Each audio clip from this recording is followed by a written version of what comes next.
যদি আপনার সংস্কার করার আন্তরিকতা থাকতোই তাহলে গত 9 মাসে আপনি কি এমন সংস্কার, কোনো কিছুই তো করলেন না। সব কিছু আপনি ধোঁয়াশা রেখে শুধু আপনি কথার ফুলঝুরিতে কথামালায় চলে যাচ্ছেন। আপনি তো সংস্কার করছেন না।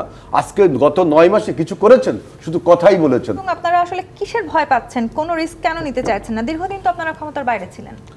এইটা হান্নান মাসুদের বক্তব্য, ওর বক্তব্য আমি কন্টেস্ট করতে চাচ্ছি না। আমি যে বক্তব্যটা দিতে চাচ্ছি যে দেখেন, গণপরিষদের প্রয়োজনীয়তা কখন দেখা দেয় পলিটিক্যাল সায়েন্সে বা পলিটিক্যাল আপনার রিচুয়ালে, কখন গণপরিষদের প্রয়োজন দেখা দেয়? যখন একটি দেশ স্বাধীন হয়, সেই দেশের মৌলিক কতগুলো নীতি প্রণয়নের প্রয়োজন হয় দেশ পরিচালনার স্বার্থে, তখন সংবিধান রচনা করতে হয়।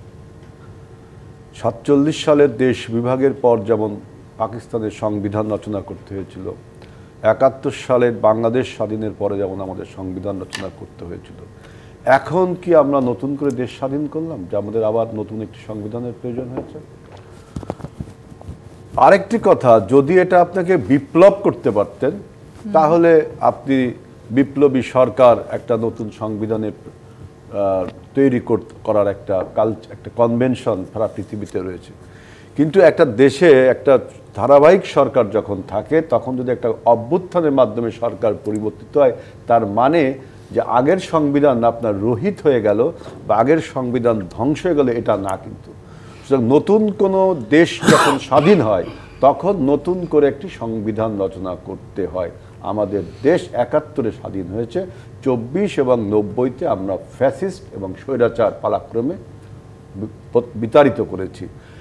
সুতরাং এবং এই 53 বছরে আমাদের যে 71 যে সংবিধানটা তৈরি হয়েছে তার বিভিন্ন আপনার পরিবর্তন অ্যামেন্ডমেন্ট হয়েছে। প্রত্যেকবার অ্যামেন্ডমেন্ট হয়েছে মানে নতুন করে একটা সংবিধান তৈরি হয়েছে, তাই না? এখন যদি আপনি বলেন টোটাল রিসেট বাটনে চাপ দিবেন, অর্থাৎ সব কিছু ভুলে গিয়ে নতুন করে সংবিধান লিখবেন, এটা কিন্তু পলিটিক্যাল সায়েন্সে বা রাজনৈতিক রিচুয়ালে আমি একটু বলি অনুযায়ী সংবিধানকে পরিবর্তন কাটাছেড়াও তো করেছে। এটাই নিয়ম, তাদের প্রয়োজন না, জনগণের প্রয়োজনে। আপনি এখন আমাদের যে 5th অ্যামেন্ডমেন্ট হয়েছে, 6th amendment, 7th amendment, 8th amendment, 13th amendment, যত অ্যামেন্ডমেন্টগুলো হয়েছে সরকার মনে করেছে অ্যামেন্ডমেন্ট করেছে, জনগণ কখনো মেনেছে কখনো মানেনি, কিন্তু পরে আবার সেই অ্যামেন্ডমেন্টের পাল্টা আরেকটি হয়েছে না। এইভাবেই পৃথিবীর ইতিহাসে সংবিধানগুলো চলে আসে। নতুন একটা দেশ যদি স্বাধীনতা, আজকে যদি বাংলাদেশ আপনার কোথার থেকে বের হয়ে একটা নতুন রাষ্ট্র তৈরি করতো, তাহলে একটা সংবিধানের প্রয়োজন হতো।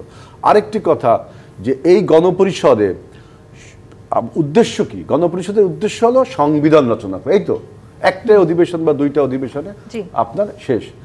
এখন এই সংবিধান রচনার দায়িত্ব শুধুই কি রাজনীতিবিদদের? আপনার বলছে যে গণপরিষদ এবং পার্লামেন্ট একসাথে হবে। এখন গণপরিষদের যারা মেম্বার,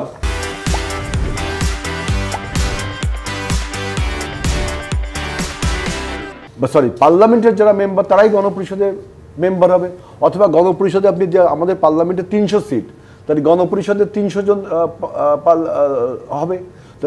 তার মানে কি শুধু রাজনীতিবিদরা কিন্তু সংবিধান রচনা করে না, এখানে সমাজের অন্যান্য যে অংশ প্রফেশনালসরা আছে, আপনার ইন্টেলেকচুয়াল সোসাইটি আছে এবং খেটে খাওয়া মানুষ, যাই বলেন, একটা গণপরিষদের 300 কেন, আমাদের তো 300 আসন, এখানে 900-1000 লোক আপনার ইনক্লুড হতে পারে।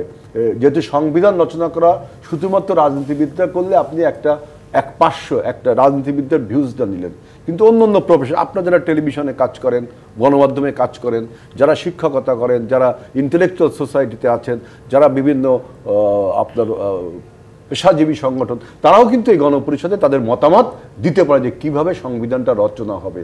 সুতরাং গণপরিষদ এবং সংসদ, জাতীয় নির্বাচন একসাথে হবে, যেটা জগাখিচুড়ি কথা না। মানে পলিটিক্যাল যত নর্মস আছে, পলিটিক্যাল যত রিচুয়ালস আছে, পলিটিক্যাল যত সায়েন্সের যত থিওরি আছে, সব কিছুকে তোয়াক্কা না করে আপনি এমন একটা কথা বলছেন। কি জন্য বলছেন? আমরা এই জন্য বলছি যে আপনি যে একটি শ্রেণীকে, একটি গোষ্ঠীকে আপনি সংগঠিত হবার, শক্তি সঞ্চয় করবার জন্য স্পেস দিতে চান।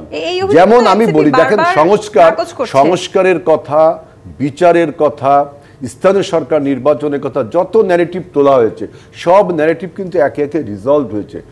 এই ঐক্যমত কমিশন যে 166 দফা আমাদের কাছে স্প্রেডশিট দিয়েছে, আমরা 80% ঐক্যমত পোষণ করলাম। যখন দেখছেন সব কিছু রিজলভ, তারপরে আবার নতুন নতুন বয়ান তৈরি করছেন। সুতরাং বুঝতে দেরি থাকে না যে আপনি কোনো একটা বিশেষ গোষ্ঠীকে, বর্তমান অন্তর্বর্তীকালীন সরকার একটা বিশেষ কোনো গোষ্ঠীকে একটা স্পেস তৈরি করতেছেন শক্তি সঞ্চয় করবার জন্য। যদি আপনার সংস্কার করার আন্তরিকতা থাকতোই, তাহলে গত 9 মাসে আপনি কি এমন সংস্কার, কোনো কিছুই তো করলেন না। সব কিছু আপনি ধোঁয়াশা রেখে শুধু আপনি কথার ফুল জুড়িতে কথা বলাই চলে যাচ্ছেন, আপনি তো সংস্কার করছেন না। আজকে গত 9 মাসে কিছু করেছেন, শুধু কথাই বলেছেন। অর্থাৎ বুঝতে বাকি থাকে না যে আপনি কোনো একটা ব্যক্তিকে একটা স্পেস দিয়ে শক্তি সঞ্চয় করে এই জায়গাটিতে আমি আসতে চাই, তবে যে কোনো